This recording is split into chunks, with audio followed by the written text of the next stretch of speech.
Hey students, good afternoon. It's Sunday and we have a short week because of Thanksgiving. We only go to school on Monday and Tuesday.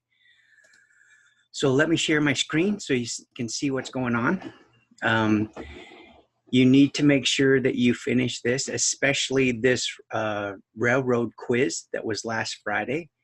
That's only going to be open for a while. And so if you don't take the quiz, you're going to miss out on that, and that's big points, obviously. Okay. I also want you to look at 2.45. That's what this week is going to be. Okay. So I'm going to post it today. This is the Struggle for Statehood assignment. You're going to use the book, page 205 to 211, and you're going to just copy and answer these questions. It's pretty straightforward. You'll see here that it actually says exactly what page to look on. So on page 205, it talks about that Utah wants to become a state instead of a territory. So you're going to list 3 reasons, 1, 2, 3. You're going to be talking about the 3 challenges that Utah faces to become a state. Utah applies for statehood 6 times, but does not get in.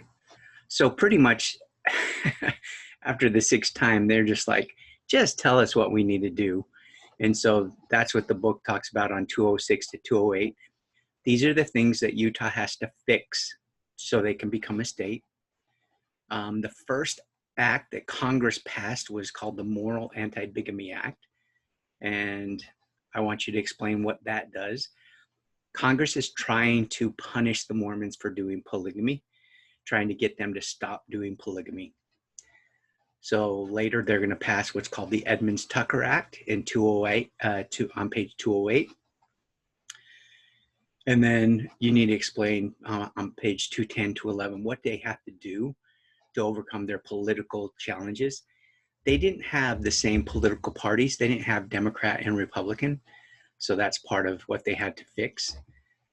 Then in 1890, Wilford Woodruff passes the Manifesto.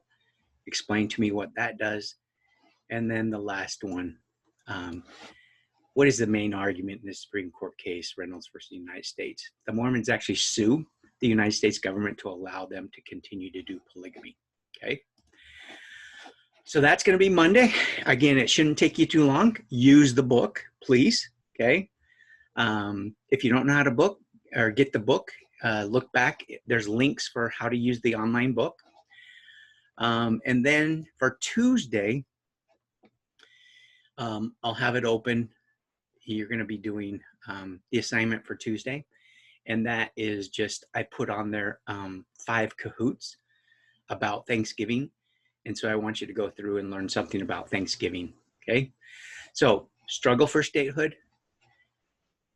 Tuesday, the Kahoot about Thanksgiving. Next week, we are going to be talking about the dangers of mining. Mining becomes a very, very big thing. Not next week, but the week after Thanksgiving, okay? And so that's what our focus is going to be about, is mining. But anyways, just make sure you finish up all these things, okay? Make sure you get 100% completion rate on the Nearpod, because that's going to go on your grade. Make sure you do the quiz. It was posted Friday for last Friday. It's 10 questions. And you really need to make sure you get that done, because if you don't get that done, it's going to kill your grade. I'm going to stop share. Please, please, if you have questions or concerns, please reach out to me, okay? I have office hours every day from 1:10 to 1:40. It's a Google Meet. There's a code on the website on Canvas. I've also put it in the announcements. I put it all over. I also have an email. You can just email me directly through Canvas. I usually get back to you very quickly. I hope that you have a safe week.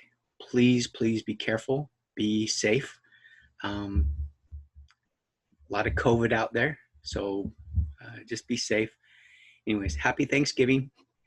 And that's all for now. I'll talk to you next week.